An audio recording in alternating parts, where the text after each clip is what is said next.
Hello everyone, welcome to Socio Decoded by Anjali. Do subscribe to this channel. Let's start.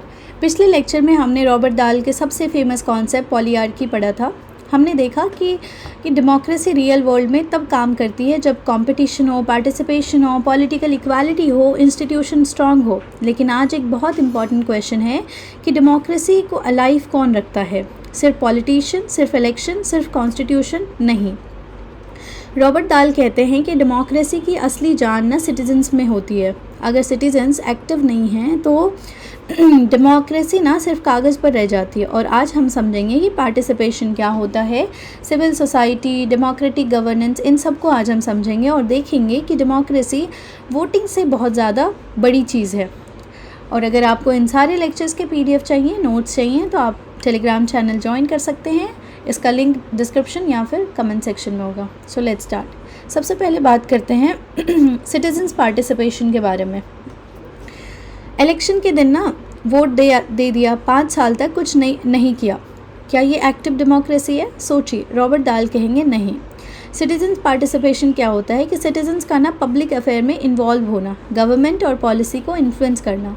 अब forms of participation की बात करें तो सबसे पहले आता है वोटिंग इन इलेक्शन. पार्टिसिपेशन सिर्फ वोटिंग नहीं है, ये सिर्फ पार्टिसिपेशन है. Voting, public debate, student union, NGO, protest, online campaign, community meeting, ये सब. अगर हम एक एग्जांपल की बात करें तो मान लो कि आपके कॉलेज में लाइब्रेरी टाइमिंग कर दी गई. स्टूडेंट प्रिंसिपल को एप्लीकेशन देते हैं कि मीटिंग करते हैं, डिमांड करते हैं टाइमिंग पे ना कि टाइमिंग थोड़ा बढ़ाओ, हमें और लाइब्रेरी में रहना है. ये पार्टिसिपेशन है. एक और एग्जांपल लो, आप ट्विटर या एक्स पर रेलवे इशू रेज़ करते हो, रेलवे मिनिस्टर रिस्पॉन्ड करते हैं और प्रॉब्लम सॉल्व होती है. ये भी पार्टिसिपेशन है. तो रॉबर्ट दाल का ना आर्ग्यूमेंट है कि जितना ज़्यादा लोग पार्टिसिपेट करेंगे उतना ही ज़्यादा जो है ना डेमोक्रेसी स्ट्रांग होगी. तो वोटिंग करना, ज्वाइन करना, attend meeting, contact representative, engage करना, पब्लिक डिबेट, ये सब सिटीजन्स पार्टिसिपेशन है. मतलब more participation means more representation that will create better democracy. अब बात करते हैं सेकेंड पॉइंट, इंटरेस्ट ग्रुप के बारे में. ठीक है, तो इंटरेस्ट ग्रुप क्या होता है? सिंपल लैंग्वेज में बोले तो ऐसा ऑर्गेनाइजेशन जो अपने मेंबर के इंटरेस्ट प्रोटेक्ट करता है. एग्जांपल जैसे कि doctor association, teacher association, farmer association, trade union, business association. Example, suppose government education policy ला रही है, टीचर एसोसिएशन अपना कंसर्न बताएगी, स्टूडेंट ग्रुप अपनी डिमांड रखेंगे और पेरेंट एसोसिएशन अपना पर्सपेक्टिव देंगे. अब ये इंपॉर्टेंट क्यों है? क्योंकि गवर्नमेंट को ना डिफरेंट व्यू पॉइंट्स मिलते रहें और पॉलिसी बेटर बनती है. अब मैं आपसे एक सवाल पूछती हूँ कि अगर सिर्फ बिजनेसमैन की बात सुनी जाए और वर्कर्स की नहीं, तो क्या पॉलिसी बैलेंस होगी? बिल्कुल नहीं होगी. और इसीलिए इंटरेस्ट ग्रुप ज़रूरी है. ठीक है, थर्ड पॉइंट बात करते हैं प्रेशर ग्रुप के ऊपर. अगर सिर्फ बिजनेसमैन की बात सुनी जाए, ठीक है, तो बात नहीं बनेगी. अब बहुत स्टूडेंट ना कंफ्यूज हो जाते हैं कि इंटरेस्ट ग्रुप और प्रेशर ग्रुप सेम है क्या?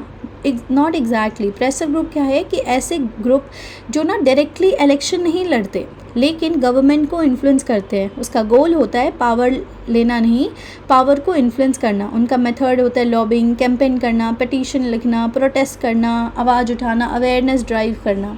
एग्जाम्पल जैसे कि environmental group, human right organisation, RTI activist, right to मतलब इंफॉर्मेशन एक्टिविस्ट जो होते हैं, वुमेन राइट के ग्रुप होते हैं. तो जैसे मान लो कि अभी रिसेंट एग्जांपल लो कि आपने देखा होगा कि स्टूडेंट ना नीट एग्ज़ाम का इशू के लेके, नीट का पेपर लीक हुआ था तो उसके इशू के लेके ऑनलाइन कैंपेन चलाए. गवर्नमेंट नोटिस लेती है, इन्वेस्टिगेशन होती है और फिर प्रेशर ग्रुप पॉलिटिक्स है, ये इसी को प्रेशर में डालते हैं एंड देन री एग्ज़ाम का बात हुआ.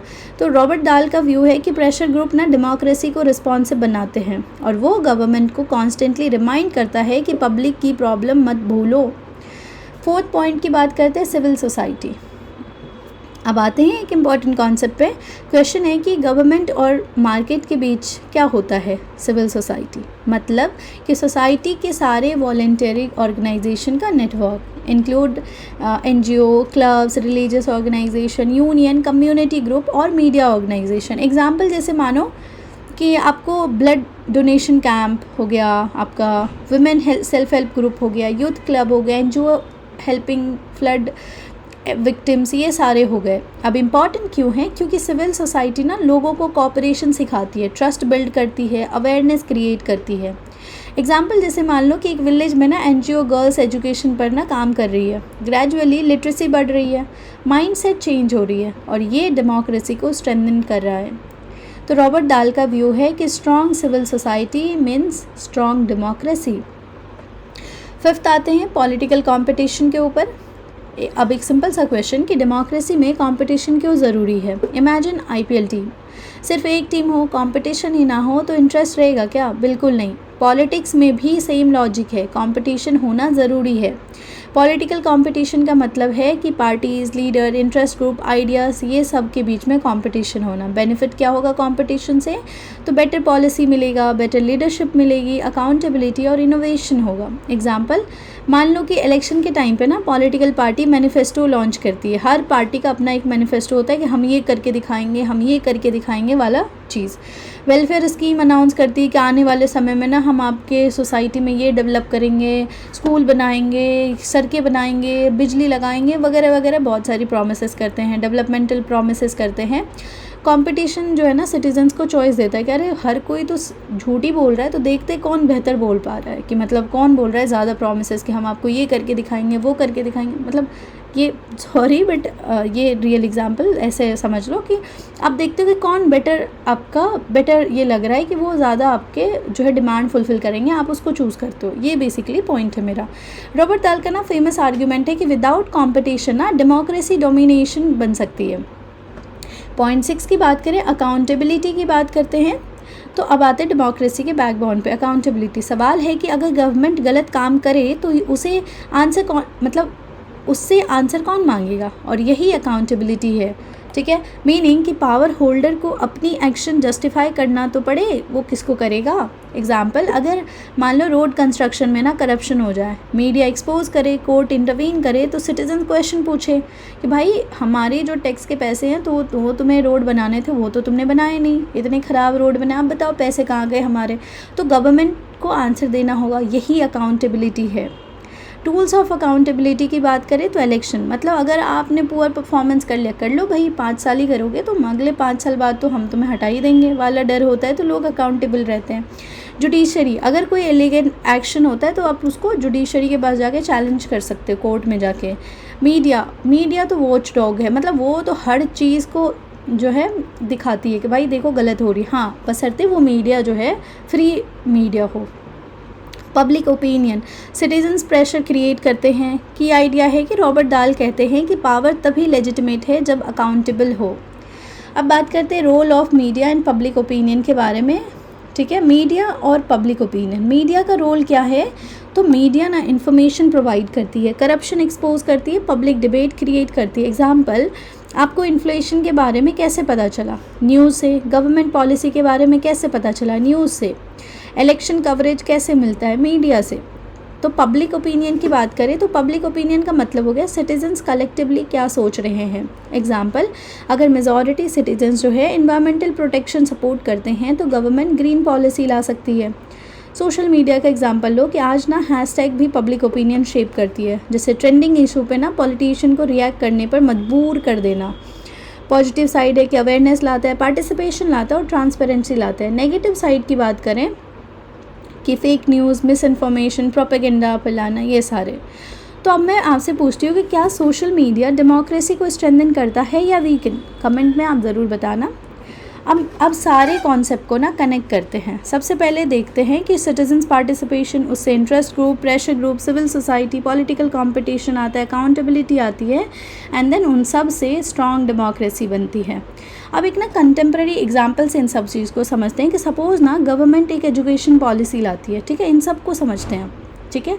अब आप सुनो ध्यान से कि सपोज़ करो ना कि गवर्नमेंट एक एजुकेशन पॉलिसी लाती है, ठीक है। क्या होता है कि स्टूडेंट डिस्कस करेंगे, टीचर एसोसिएट रिएक्ट करेंगे, एनजीओ गिव अपना फीडबैक, मीडिया डिबेट करेगी, पब्लिक ओपिनियन फॉर्म होता है, ठीक है। गवर्नमेंट मॉडिफिकेशन करती है, ये पूरा डेमोक्रेटिक गवर्नेंस प्रोसेस है। ओके, सो क्या हमने समझा आज? तो रॉबर्ट दाल के अकॉर्डिंग डेमोक्रेसी सिर्फ वोटिंग नहीं है, ठीक है। डेमोक्रेसी क्या है कि एक्टिव सिटीजन्स डेमोक्रेसी की जगह मतलब जान है, इंटरेस्ट ग्रुप जो है पावर बैलेंस करती है, प्रेशर ग्रुप गवर्नमेंट को ना रिस्पॉन्सिव रखते हैं, सिविल सोसाइटी जो है डेमोक्रेसी को हेल्दी रखती है, अकाउंटेबिलिटी बनाए रखती है, मीडिया और पब्लिक ओपिनियन डेमोक्रेटिक गवर्नेंस को स्ट्रेंथन करती है। तो क्लास अगर हम इसको कंक्लूड करें तो आज हमने समझा कि डेमोक्रेसी ना सिर्फ पार्लियामेंट में नहीं चलती, डेमोक्रेसी कॉलेज में भी चलती है, विलेज में भी है, एनजीओ, मीडिया और सब से इम्पॉर्टेंट सिटीजन्स के पार्टिसिपेशन में चलती है। तो रॉबर्ट दाल कहते हैं कि पॉलीआर्की तभी सक्सेसफुल होती है जब सिटीजन्स पार्टिसिपेशन करे और ग्रुप compete करे और पावर अकाउंटेबल रहे। सो नेक्स्ट लेक्चर में हम देखेंगे कंट्रीब्यूशन रॉबर्ट दाल के क्रिटिसिज्म, कंटेम्प्रेरी रेलेवेंस के बारे में, इनके सब चीज़ों को डिटेल में पढ़ेंगे। So thank you everyone, thank you class. Remember one thing, democracy is not a spectator sport. Okay, the more citizens participate, the stronger democracy become. Okay, if you like this lecture, do subscribe to this channel. Till then, keep learning. Thank you so much.